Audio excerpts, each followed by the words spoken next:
المرسلين وعلى آله الطيبين الطاهرين وأصحابه الأكرمين الأفضلين وعلى من والاهم وتبعهم وسار على نهجهم واستنى بسنتهم إلى يوم الدين. أما بعد، فقد قال الله تبارك وتعالى في شان عظمة حبيبه الكريم: أعوذ بالله من الشيطان الرجيم، بسم الله الرحمن الرحيم. ان اللہ وملائکتہ یصلون علی النبی یا ایھا الذین آمنوا صلوا علیہ وسلموا تسلیما. اللہم صل علی سیدنا مولانا محمد وعلی آل سیدنا مولانا محمد وبارک وسلم صلاۃ وسلاما علیک یا سیدی یا حبیبی یا رسول اللہ صلی اللہ تعالی علیہ وسلم. معزز حاضر محترم سامعین کرام، ابھی آپ نے ناظم جلسہ حافظ قاری محمد سمیع اللہ قادری ابو اللہ صاحب سے آج کے عنوان اور آج کے موضوع کے متعلق سماعت کیا ہے کہ بیعت یعنی پیری مریدی کی اہمیت اور شرعی حیثیت، یہ آج کا موضوع منتخب کیا گیا. اور اس موضوع کو منتخب کرنے کی دو وجوہات ہیں. پہلی وجہ تو یہ مہینے کی مناسبت سے، چونکہ اس مہینے کو نسبت ہے حضور قطب ربانی محبوب سبحانی قندیل نورانی سیدنا شیخ عبد القادر جیلانی سرکار پیران پیر حضور سیدنا غوث العظم دستگیر رضی اللہ تعالیٰ عنہ سے نسبت ہے. اور نسبت کے ساتھ ساتھ دوسری وجہ یہ بھی ہے کہ موجودہ دور میں، موجودہ حالات میں یہ پیری مریدی، جس کو عربی زبان میں بیعت کہتے ہیں، اس پیری مریدی کے تعلق سے بہت سی غلط فہمیاں پائی جاتی ہے. اور غلط فہمیاں بھی دو طریقے سے ہیں. کچھ گمراہ اور بدعقیدہ لوگ اس کے متعلق مختلف قسم کی باتیں کرتے ہیں، اور کچھ ہمارے اندر بھی کچھ غلط فہمیاں پائی جاتی ہیں. تو یہ تمام تر چیزیں ہیں. کوشش یہ کی جائے گی کہ مختصر وقت میں ان تمام باتوں کا احاطہ کیا جائے.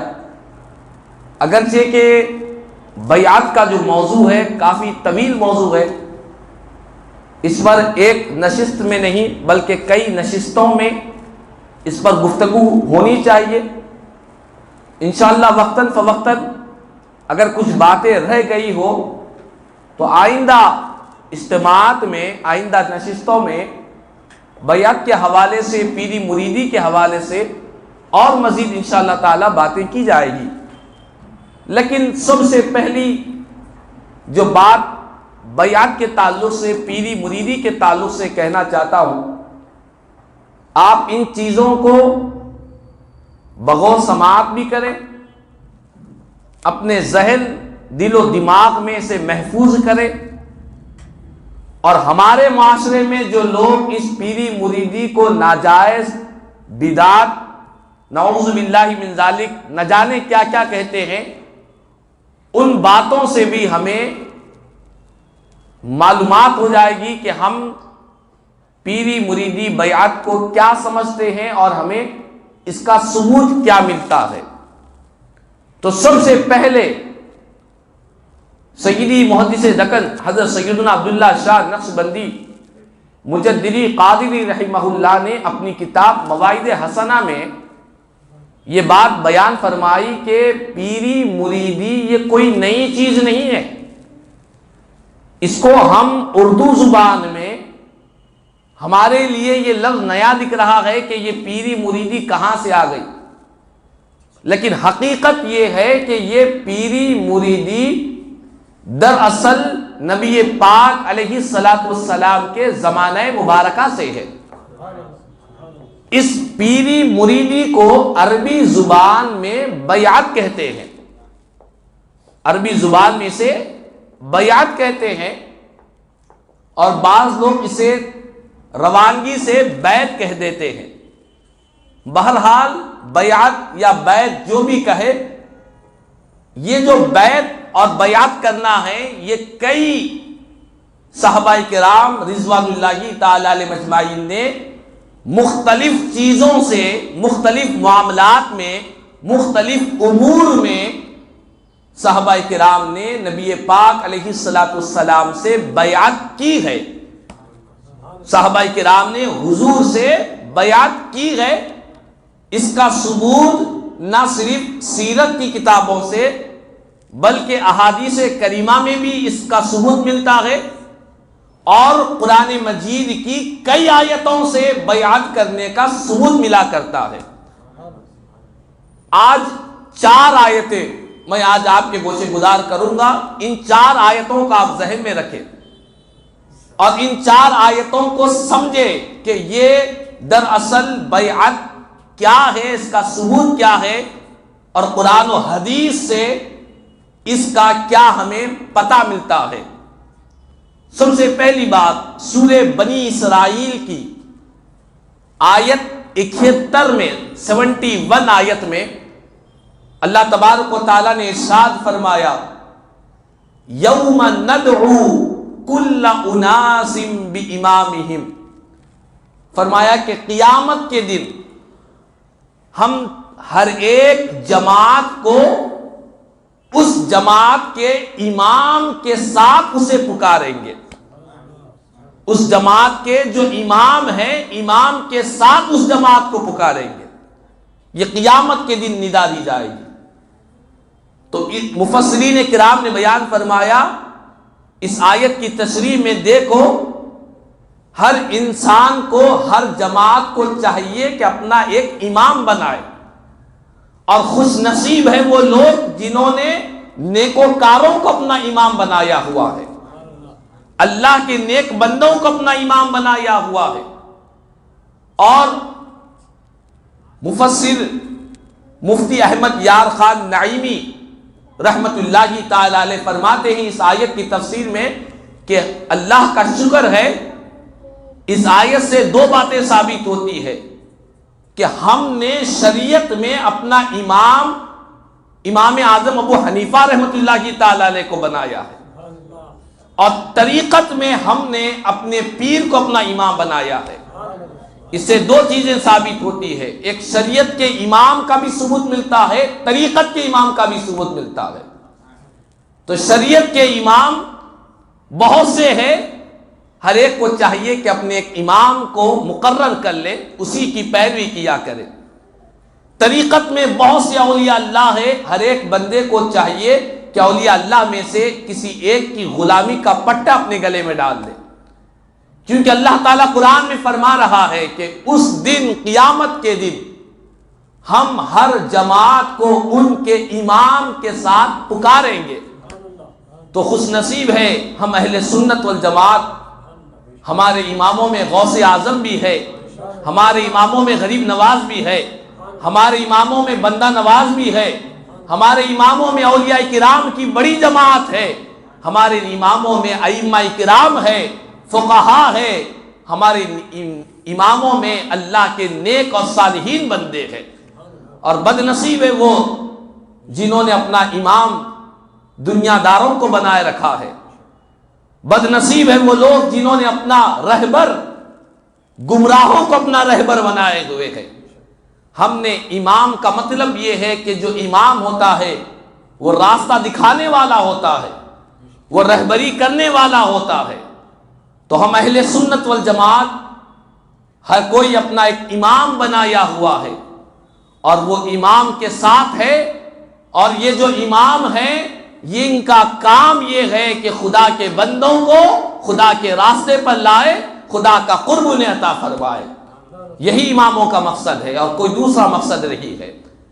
یہ پہلی آیت ہوئی، اور دوسری اور ایک آیت مبارکہ یہ سورہ فتح کی آیت نمبر 10 ہے۔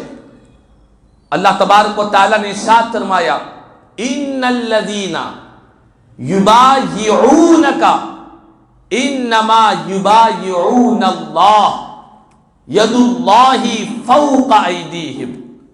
یہ جو میں نے بات کہی کہ بیعت یہ کوئی نئی چیز نہیں ہے بلکہ قرآن کی آیت ہے. اللہ تبارک و تعالیٰ فرماتا ہے کہ بے شک وہ لوگ، بے شک وہ خوش نصیب لوگ جو اے محبوب آپ سے بیعت کرتے ہیں، آپ سے بیعت کرتے ہیں. وہ اللہ کا کلام قرآن کہہ رہا ہے کہ جو آپ سے بیعت کرتے ہیں اس کے سوا نہیں، اس میں کوئی شک و شبہ نہیں ہے کہ وہ حقیقت میں اللہ سے بیعت کرتے ہیں، وہ حقیقت میں اللہ سے بیعت کرتے ہیں. فرمایا کہ اے محبوب آپ کا دست مبارک ان کے ہاتھوں پر ہے. فرمایا ید اللہ فوق ایدیہم، فرمایا کہ آپ کا ہاتھ نہیں، فرمایا کہ اللہ کا ہاتھ ان کے ہاتھوں پر ہے. بہرحال اس آیت کو مفسرین اکرام نے آیات متشابہات میں سے کہا گیا ہے کہ یہ دراصل اس سے اس بات کا ثبوت ملتا ہے کہ صحابہ کرام نبی پاک علیہ الصلوۃ والسلام سے بیعت کیا کرتے تھے، اور اللہ نے فرمایا کہ جو آپ سے بیعت کرتے ہیں وہ دراصل اللہ سے بیعت کرتے ہیں. قرآن کی آیت کہہ رہی ہے. اور ایک سورہ فتح کی اور ایک آیت مبارکہ میں اللہ تبارک و تعالیٰ نے ارشاد فرمایا، آیت نمبر 18 میں فرمایا لقد رضی اللہ عن المؤمنین اذ یبایعونک تحت الشجرۃ. فرمایا کہ یقیناً اللہ تعالیٰ ایمان والوں سے راضی ہو چکا ہے. کب راضی ہوا ہے؟ فرمایا جس وقت یہ جو ایمان والے آپ صلی اللہ تعالی علیہ وسلم سے ایک درخت کے نیچے آپ صلی اللہ علیہ وسلم سے بیعت کرتے ہیں، اس وقت اللہ تعالیٰ مومنین سے راضی ہو چکا ہے. معلوم یہ ہوا کہ بیعت اللہ کو اتنا محبوب عمل ہے کہ اللہ نے اس عمل سے فرمایا کہ اللہ ایمان والوں سے راضی ہو چکا ہے. جس وقت وہ آپ سے بیعت کر رہے تھے، اور صرف بیعت کر رہے تھے یہی نہیں فرمایا بلکہ جس جگہ پر بیعت کر رہے تھے اس کا بھی ذکر اللہ نے قرآن میں فرمایا کہ ایک درخت کے نیچے بیٹھ کر صحابہ کرام پیارے آقا سے بیعت فرما رہے تھے. تو جس جگہ پر صحابہ کرام حضور سے بیعت کر رہے تھے وہ جگہ بھی اللہ کے پاس محبوب ہے، وہ مقام بھی اللہ کے پاس پیارا ہے، اور قیامت تک جتنے لوگ آتے رہیں گے اس مقام کا ذکر ہوتا رہے گا، اللہ کے کلام کی تلاوت ہوتی رہے گی. یہ 3 آیتیں ہوئی. چوتھی آیت سورہ ممتحنہ کی آیت ہے. سورہ ممتحنہ کی آیت 12 میں اللہ تبارک و تعالیٰ نے ارشاد فرمایا، یہ جو آخری جو میں آیت سنا رہا ہوں سورہ ممتحنہ کی، یہ دراصل ہم اہل سنت والجماعت جو بیعت کرتے ہیں اس کا تمام تر خلاصہ اس آیت میں بیان کر دیا گیا. آیت کیا ہے؟ اگر آپ اس کے ترجمے کو سنیں گے تو سمجھ میں آ جائے گا. یا ایھا النبی اذا جاءک المؤمنات یبایعنک علی الا یشرکن باللہ شیئا ولا یسرقن ولا یزنین ولا یقتلن اولادہن ولا یأتین ببہتان یفترینہ بین ایدیہن وارجلہن ولا یعصینک فی معروف فبایعہن واستغفر لہن. فرمایا کہ اے پیارے نبی، جب آپ کے پاس ایمان والی عورتیں آئے، ایمان والی عورتیں آپ کے پاس آئے، کیوں آئے؟ تاکہ وہ آپ کے پاس آ کر بیعت کرے. معلوم یہ ہوا کہ عورتیں بھی بیعت کیا کرتی ہیں، عورتوں کو بھی بیعت کرنے کی اجازت ہے، ان کے شرائط ہے. لیکن عورتوں کی بیعت کا ثبوت اس آیت میں ملتا ہے کہ اے پیارے نبی، جب آپ کے پاس ایمان والی عورتیں آئے تاکہ وہ آپ سے بیعت کرے، کس بات پر بیعت کرے؟ اس بات پر بیعت کرے کہ وہ اللہ کے ساتھ کسی کو شریک نہیں کریں گی، اللہ کے ساتھ کسی کو شریک نہیں کریں گی، شرک نہیں کریں گی، اس بات کا بیعت کریں۔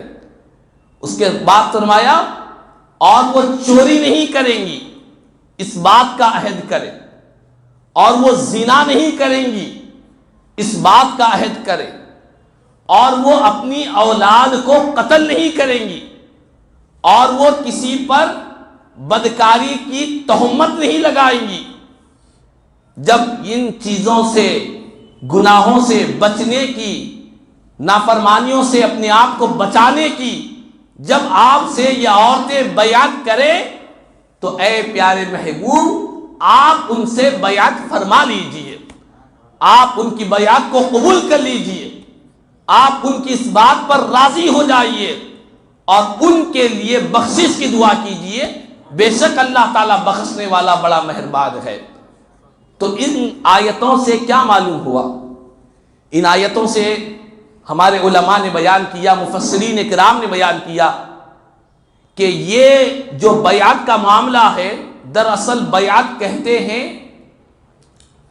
کسی معاہدے کو، اور لغوی معنی ہے بیچ دینے کو بیعت کہتے ہیں، اور اصطلاحی معنی میں کسی بات کا عہد کرنا، کسی بات کا وعدہ کرنا، اس کو بیعت کہتے ہیں۔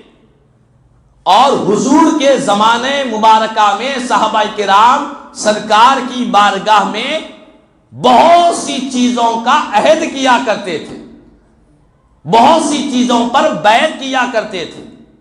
کن چیزوں کی بیعت کرتے ہیں؟ قرآن کی اس آیت سے معلوم ہوا کہ ایمان لانے پر، ایمان پر بیعت کرتے کہ ہم کسی کے ساتھ شرک نہیں کریں گے، اور گناہوں سے بچنے کی بیعت کرتے۔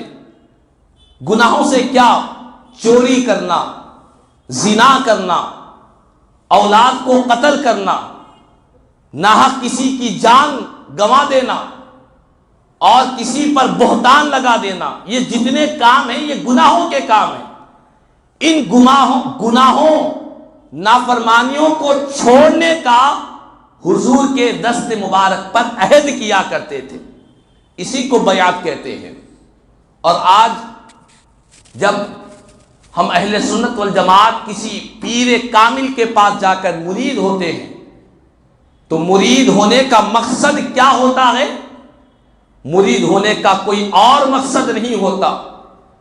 سیدی محدث دکن حضرت سیدنا عبداللہ شاہ نقشبندی مجددی قادری رحمہ اللہ نے فرمایا کہ مرید ہونے کا مقصد یہ ہے کہ بندہ گناہوں سے اللہ کی بارگاہ میں سچی توبہ کرے، توبت نصوح، سچی توبہ کرے کہ میں یہ گناہیں نہیں کروں گا، اللہ اس کے رسول کی نافرمانی سے اپنے آپ کو بچاؤں گا، اور ساتھ ہی ساتھ اللہ کے ذکر کے طریقے معلوم کرے کہ خدا کا ذکر کیسے کرے، خدا کو یاد کیسے کرے، یہ معلومات حاصل ہو اور بندہ اللہ کی اطاعت کا وعدہ اپنے پیر کامل سے کرے۔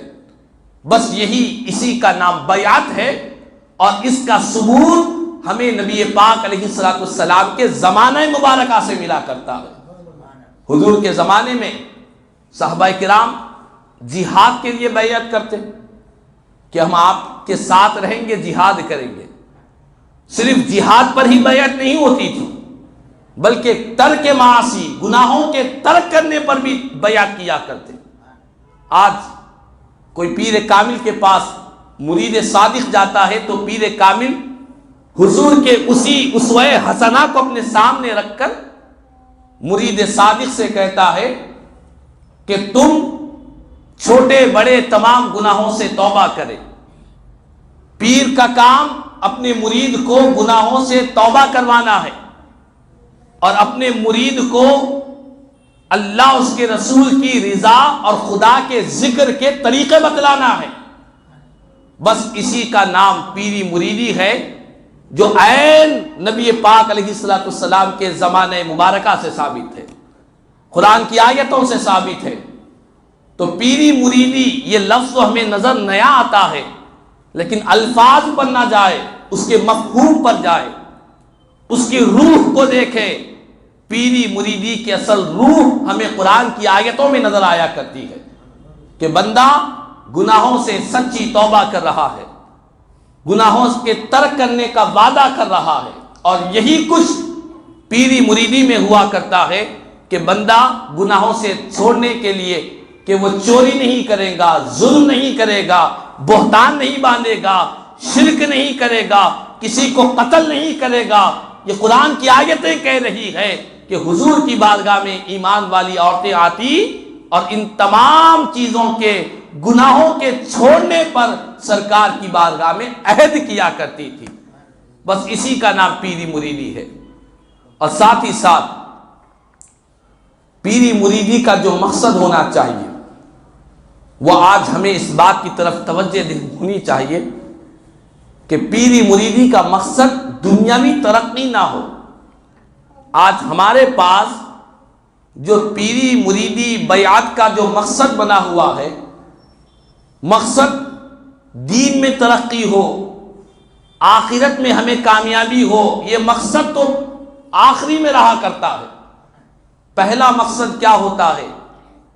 کوئی مرید اپنے پیر کے پاس کسی سے مرید ہونے جاتا ہے تو اس کی نیت پہلے یہی ہوتی ہے کہ میرا کاروبار خوب چلے، میرے جیب میں خوب پیسے آئے، میری دکان خوب ترقی ہو، کاروبار میں ترقی ہو، دکان میں ترقی ہو۔ دنیاوی اغراض و مقاصد ہوا کرتے ہیں، دنیا کی چمک دمک ہوا کرتی ہے۔ اگر مرید ہونے کے بعد ترقی نہیں مل رہی ہے دنیاوی، مرید ہونے کے بعد کاروبار، تجارت، دکانداری، ان چیزوں میں اگر ترقی نہیں ہو رہی ہے، پریشانیاں آ رہی ہے، تو فوراً مرید سوچتا ہے کہ کسی اور پیر کو تلاش کر لوں تاکہ میری روٹی روزی میں اور ترقی نصیب ہو جائے۔ لیکن یاد رکھ لے، بزرگان دین اولیاء اللہ نے اور خود سیدی محدث دکن حضرت سیدنا عبداللہ شاہ نقشبندی مجددی قادری رحمہ اللہ نے فرمایا کہ نہیں، پیری مریدی اور بیعت کا مقصد دنیاوی ترقی نہیں ہے۔ دنیا تو ان کے صدقے میں بہتر ہو بھی جاتی ہے، دنیا کی کوئی حیثیت، کوئی حقیقت ہی نہیں ہے۔ اصل جو مقصد اولی ہونا چاہیے کہ انسان کا دل پاک و صاف ہو، اس کے دل کا تزکیہ ہو، اس کے دل کے اندر تکبر، انانیت، غرور اور حسد، کینہ، کپٹ، دنیا کی محبت، عداوتیں، نفرتیں، یہ جتنے باطنی امراض ہیں، جن باطنی امراض کی وجہ سے وہ روحانی ترقی سے رک جاتا ہے، بلندیوں سے رک جاتا ہے، مخلوق خدا سے دلوں میں کینہ کپٹ رکھا کرتا ہے، جس کی وجہ سے اسے دنیا اللہ کی بارگاہ میں قرب حاصل نہیں ہو سکتا۔ ان تمام باطنی بیماریوں سے دل کی اصلاح ہو، دل دنیا کی محبت سے خالی ہو اور رب کی محبت کی طرف مائل ہو، مقصود رب کی ذات بابرکت ہو، خدا کی محبت ہو، خدا کا عرفان اسے نصیب ہو جائے، یہ پیری مریدی کا اصل مقصد ہے۔ دنیاوی چیزیں، دنیاوی ترقیاں، یہ ظاہری باتیں، یہ مقصد اولی نہیں ہونا چاہیے۔ مقصد اولی اور روح جو اس کی ہے وہ یہ ہے کہ بندہ سچی توبہ کرے، توبہ پر استقامت رہے اور اپنی دینی اور اخروی یہ دونوں ترقیوں کی کوشش کرتے رہے کہ اس کا دین سے اس کو لگاؤ ہو اور اس کی آخرت بہتر ہو جائے، اس سے اس کا رب راضی ہو جائے، اس کا خالق و مالک اس سے راضی ہو جائے، اس کی بارگاہ سے اسے رحمتیں، عنایتیں اسے حاصل ہو جائے۔ یہ اہم مقصد پیری مریدی کا ہونا چاہیے۔ اور دوسری بات،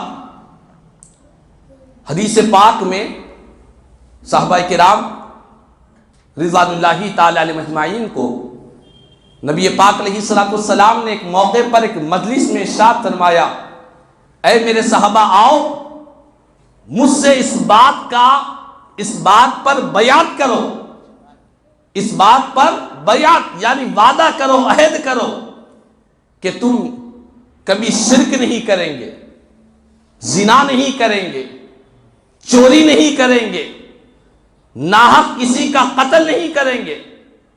حضور نے صحابہ کرام سے اس بات پر بیعت کی، ان سے عہد لیا، ان سے وعدہ لیا، اور اس کے بعد میرے آقا نے فرمایا اگر تم ان باتوں پر بیعت کرو گے، ان باتوں پر، ان وعدوں پر اگر تم ثابت قدم رہو گے، تو سرکار نے فرمایا ان باتوں پر ثابت قدم رہنے سے اس کا جو اجر ہے وہ اللہ تعالیٰ تمہیں عطا فرمائے گا، خدا کی بارگاہ سے تمہیں اس کا اجر ملے گا، رب کی بارگاہ سے تمہیں اس کا ثواب ملے گا۔ اجر دینے والی ذات اللہ تعالیٰ کی ذات بابرکت ہے۔ تو معلوم یہ ہوا کہ پیری، مریدی اور بیعت کا جو مقصد ہے وہ رب کی ذات بابرکت ہے۔ بندہ، اولیاء اللہ، بزرگان دین اپنی خانقاہوں میں یہ طریقہ اختیار کیے ہوئے تھے، ان کی زندگیوں کا مقصد یہ بن چکا تھا کہ جتنے اولیاء اللہ اپنے مریدین کو، معتقدین کو، متوسلین کو اپنا غلام بنائے نہیں رکھتے تھے، انہیں رب کا غلام بنا دیا کرتے تھے، انہیں خدا سے جوڑ دیا کرتے تھے۔ ان کا مقصد مخلوق کو خالق سے جوڑنا ان کا مقصد ہوا کرتا، اور یہی پیری مریدی کا مقصد اولی ہے۔ اب رہا مسئلہ بعض پیر کامل، بشرطے کہ جن سے مرید انسان ہوتا ہے وہ پیر کامل ہو۔ پیر کامل کی علامتیں کیا ہے؟ تو بزرگان دین نے بہت سی باتیں لکھی ہے، ان باتوں کا خلاصہ میں آپ کو سناتا ہوں۔ پہلی بات یہ ہے کہ جس سے بھی انسان مرید ہوتا ہے، جس کو اپنا پیر بناتا ہے، چونکہ پیر بنانے کا مطلب یہ ہے کہ اس کو اپنا امام بنا رہا ہے، اپنا مقتدا بنا رہا ہے، اپنا رہبر بنا رہا ہے، اپنا رہنما بنا رہا ہے۔ تو جب کسی کو رہبر اور رہنما بناتے ہیں تو اس کے اندر کچھ کوالٹی، کچھ خوبیاں، کوئی خصوصیات اس کے اندر ہونی چاہیے۔ چند شرائط ہیں۔ پہلی شرط ہمارے علماء نے بیان کیا کہ اس کا عقیدہ صحیح ہو، اس کا عقیدے میں بگاڑ نہ ہو۔ مثلا کوئی پیر ہے، اس کے عقیدے میں بگاڑ ہے، کوئی کسی صحابی رسول کی شان میں گستاخیاں اور بے ادبیاں کرتا ہے تو وہ بدعقیدہ ہے اور اس سے بیعت کرنا جائز نہیں ہے۔ کوئی کسی اہل بیت اطہار کے کسی فرد کی شان میں گستاخیاں کرتا ہے، اولیاء اللہ کی شان میں سے کسی ایک ولی کی تعلق سے دل میں کینہ کپٹ رکھا کرتا ہے۔ چونکہ چاہے صحابہ کرام ہو، اہل بیت اطہار ہو، اولیاء اللہ ہو، علماء ہو، ان سے اگر دلوں میں کینہ کپٹ رکھیں گے تو ایمان کا خاتمہ ہونا بہت مشکل ہو جائے گا۔ بندے کا ایمان خطرے میں پڑ جاتا ہے اللہ کے نیک بندوں سے دلوں میں ذری سی رنجش رکھنے سے۔ تو پہلی جو چیز ہے پیر کے اندر، اس کا عقیدہ درست ہونا چاہیے۔ اور دوسری شرط علماء نے بیان کیا کہ وہ اہل علم ہو، جاہل نہ ہو، علم سے اس کا سینہ مالا مال ہو۔ بغیر علم کے وہ کبھی بھی کہیں بھی بہک سکتا ہے، پھسل سکتا ہے، ہلاک ہو سکتا ہے۔ جاہل کو پیر نہیں بنایا جا سکتا، اہل علم ہو، معلومات ہو۔ جب اسے خود معلومات ہوں گے تو وہ دوسروں کی رہبری کر سکے گا۔ اسے کے پاس اگر علم نہیں ہے، جہالت اس کے اندر ہے، تو پھر وہ دوسروں کی رہبری نہیں کر سکتا۔ یہ دو باتیں ہوئی۔ تیسری بات یہ بیان فرمایا کہ کوئی گناہ، ظاہری گناہ میں مبتلا نہ ہو، فاسق معلن نہ ہو جو اعلانیہ طور پر گناہ کرتا ہے، کوئی بڑا کبیرہ گناہ کرتا ہے علانیہ طور پر، یعنی وہ شخص بے نمازی ہے۔ بے نمازی کبھی پیر نہیں بن سکتا، یعنی وہ شخص کبیرہ گناہ میں شراب پیتا ہے اور کوئی بڑا گناہ کرتا ہے، اور محدث ذکر رحمۃ اللہ تعالی علیہ فرماتے ہیں اپنی کتاب مواعظ حسنہ میں کہ آج کل بہت سے لوگ شرابی، بے نمازی، شرابی اور کبابی کو اس کے مرید ہونا چاہتے ہیں، اور یہ کہتے ہیں کہ ان کا ظاہر بگڑا ہوا ہے لیکن ان کا باطن اچھا ہے۔ آپ فرماتے ہیں ہرگز نہیں ہو سکتا کہ کسی کا ظاہر بگڑا ہوا ہو، ظاہر خلاف شریعت ہو، ظاہر گناہوں میں ہو، بے نمازی ہو، شرابی ہو، اور اس کا دل پاک و صاف ہو۔ فرمایا یہ ہرگز نہیں ہو سکتا، یہ شیطانی وسوسہ ہے، یہ مکار ہے، عیار ہے، دھوکے باز ہے۔ ہمیں جاہلوں سے اور فاسقوں سے محترز ہونا چاہیے، اس سے اپنے آپ کو بچانا چاہیے۔ یہ حضرت محدث دکن سیدنا عبداللہ شاہ نقشبندی مجددی قادری رحمہ اللہ نے اپنی کتاب مواعظ حسنہ میں بیان فرمایا۔ تو فاسق نہ ہو، تین باتیں ہوئی۔ پہلی بات کہ اس کا عقیدہ درست ہو، دوسری بات اس کے پاس علم ہو، اور تیسری بات وہ کوئی گناہ میں مبتلا نہ ہو، فاسق معلن نہ ہو، کوئی کبیرہ گناہوں کا مرتکب نہ ہو، اور چوتھی چیز یہ ہے کہ وہ اس کا جو سلسلہ ہے وہ سلسلہ تاجدار کائنات صلی اللہ علیہ وسلم تک جا کر پہنچتا ہو، حضور کی ذات تک جا کر پہنچتا ہو۔ اس کا جو سلسلہ شجرہ ہے، اس کا جو سلسلہ روحانی جو سلسلہ ہے وہ تاجدار کائنات صلی اللہ علیہ وسلم تک پہنچتا ہو۔ جب یہ چار چیزیں ہو جائے گی تو فرمایا ایسے پیر کامل سے بندے کو ضرور بضرور مرید ہونا چاہیے۔ تو بہرحال کہنے کا مقصد یہی ہے کہ یہ پیری مریدی کوئی نئی بات نہیں ہے، یہ دراصل اللہ کی عبادت اور اطاعت کرنے کا وعدہ کرنا ہے کسی نیک بندے پر، کسی اللہ کے نیک صالح جس کا عقیدہ صحیح ہے، جس کے پاس علم ہے، جس کے پاس عمل ہے، جس کے پاس نسبت صحیحہ ہے، اس کے سامنے یہ عہد کرنا ہے کہ ہم گناہوں والی زندگی سے توبہ کرتے ہیں اور نیکیوں پر جمے رہیں گے، اس بات کا عہد کرنا اور اللہ کی بارگاہ میں سچی توبہ کرنا اور اللہ کا ذکر کثرت سے کرتے رہنا، اسی کا نام پیری مریدی ہے۔ اور یہ کوئی خلاف شریعت نہیں ہے، یہ کوئی نئی بات نہیں ہے، ہر دور میں ہر زمانے میں بڑے بڑے اولیاء اللہ نے اس عمل کو اختیار کیا ہے۔ آپ ہر بڑے بڑے اللہ کے ولیوں کی سیرت اٹھا کر دیکھیں، ہر ولی کسی نہ کسی ولی کا ضرور مرید نظر آیا کرتا ہے۔